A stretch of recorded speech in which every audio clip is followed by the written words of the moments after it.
Hello, folks. Welcome back. Chris in Central Pennsylvania. The New York Times ran an article of an interview between John Elegant, an American from the Caribbean who is based in Johannesburg, and Cyril Ramaphosa. He interviewed the president. Now, congratulations, John Elegant. He says he waited 5 years for this interview, so that's impressive that he finally got one. There's a few problems with the interview. I've done a previous video in which I explicitly laid out the statements by Ramaphosa that have simply going to dig the grave of South Africa.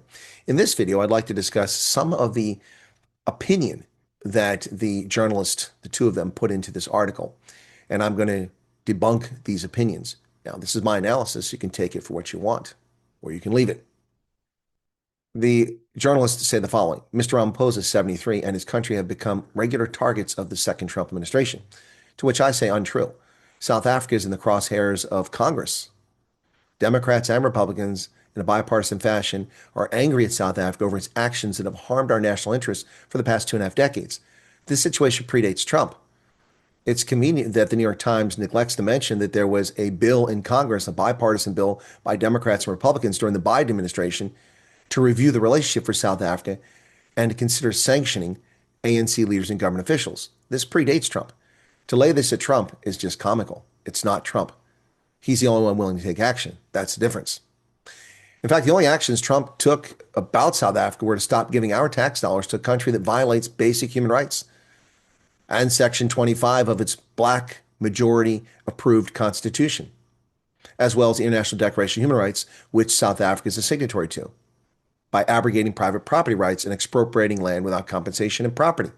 That is a violation of basic human rights. We are under no obligation to give money to countries that violate human rights. Beyond that, Trump did uninvite South Africa from the G20, but only after Cyril Ramaphosa and Ronald Lamola repeatedly insulted him during the G20 conference in South Africa. They got what they deserved. They were highly condescending and disrespectful to the President of the United States, laughing and joking about bad things happening in South Africa, and Lamola calling Trump a racist and a white supremacist. Do you think there'll be no consequences for these insults? Seriously? Now, the journalists call Cyril Ramaphosa one of Nelson Mandela's closest lieutenants during apartheid. Now, folks, that's a stretch to say the least. Ramaphosa had little to do with the ANC until they needed someone at the CODESA summit, the Convention for Democratic South Africa. By the time CODESA convened, apartheid was over. And Nelson Mandela had been imprisoned on Robben Island until shortly prior to this. He was not one of the closest lieutenants during apartheid. That's just utter poppycock. You can make the argument that in the build-up to democratic elections, he became one of Nelson Mandela's closest confidants. That's a fair argument. But to call him one of his closest lieutenants during apartheid is factually incorrect. Dare I say it's a lie. Then the biggest whopper. Though white South Africans make up roughly 7% of the population, white-owned farms still cover about half the country's entire surface area. Half the country's surface area? This is either willful ignorance or intentional propaganda. It takes very little effort to discover the now dated facts about land ownership. The government published a land survey in 2017. The ANC government, not a government of national unity, no minority parties were involved, the government under the ANC. They identified 114,223,273 hectares of surface area in the confines of South Africa. Of that, the government, led by the ANC itself, determined that just 37,078,289 hectares are actually agricultural holdings. So I may not be a genius at math, but how do white-owned farms occupy half the surface area? In order to get to half the surface area, you'd have to have at least 57 million hectares. It's a good 20 million short already. Consequently, total acreage of farms equates to only 32% of the entire surface area. So how can white-owned farms cover over half the land when farms only make up 32% of the surface area? Now, never mind the fact that white-owned farms themselves actually held 26,663,144 hectares, or just 23% of the surface area. That's less than half of what the New York Times falsely claims in this article. Do you see why it's important to refute this? That's either lazy journalism or it's propaganda. These facts are available. You can question my facts. Go look them up. I'm not manipulating the data. I'm telling you the facts from the 2017 land audit. Also, let's point out that the data in the 2017 report, which is based on 2016 and earlier data, now a decade old, is long out of date. White ownership of land has declined since that time. Now, the authors go on to say that Mr. Trump said falsely that South African government was using the law to seize white-owned land and that Afrikaners were being targeted and killed. Well, as far as the government itself doing this, for the moment, that's a factual statement. However, the expropriation without compensation law has emboldened land thieves, claiming they are acting with Ramaphosa's consent, like we saw occur in Shisheho just 9 days after he signed the law. And as far as Afrikaners being targeted, they are being targeted, and the government's covering it up, like the murder of a 70-plus-year-old farmer on a farm outside of Brits last year. The father-in-law of a friend of mine, brutally tortured and left for dead, died in hospital a few days later, listed as a house robbery, not a homicide. The government is complicit in this conduct. Now, the journalists continue. In the months after the meeting in May, Mr. Trump has continued his attacks in South Africa, slapped the country with 30% tariffs, among the highest in Africa. Folks, that's factually incorrect. The reciprocal tariffs were announced in early April. This meeting in the Oval Office took place in late May, 7 weeks later, 6 weeks later. The meeting has fuck all to do with tariffs.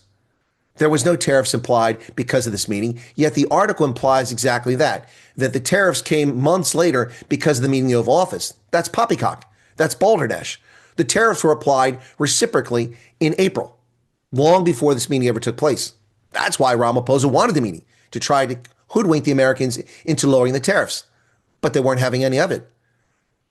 And as far as the highest tariffs in Africa, perhaps, but hardly all that high given that South Africa's tariffs on U.S. poultry, which at one point were 70% to ban or to block our poultry from coming in, and the total ban on our pork imports.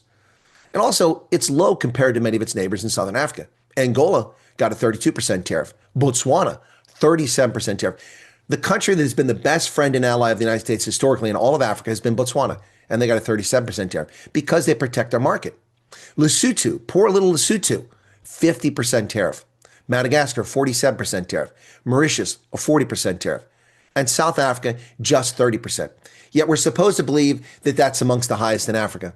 Okay, fair. We'll say that amongst the highest in Africa, but certainly not even among the highest in its own region. If you take 54 countries, yeah, that's high.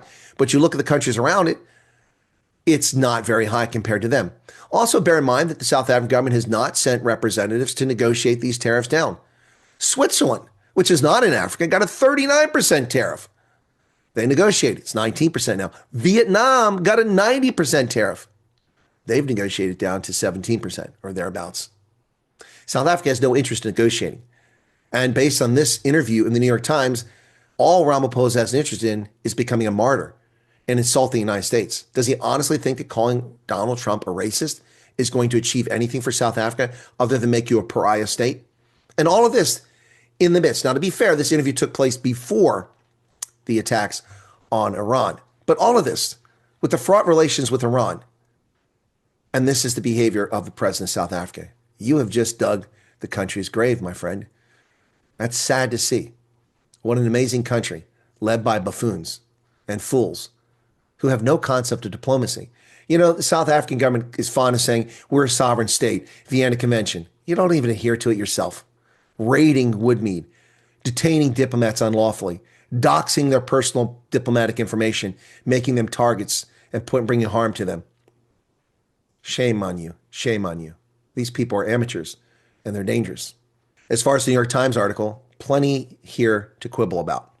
And I've done my quibbling. What say you, South Africa? Mzansi? Cheers.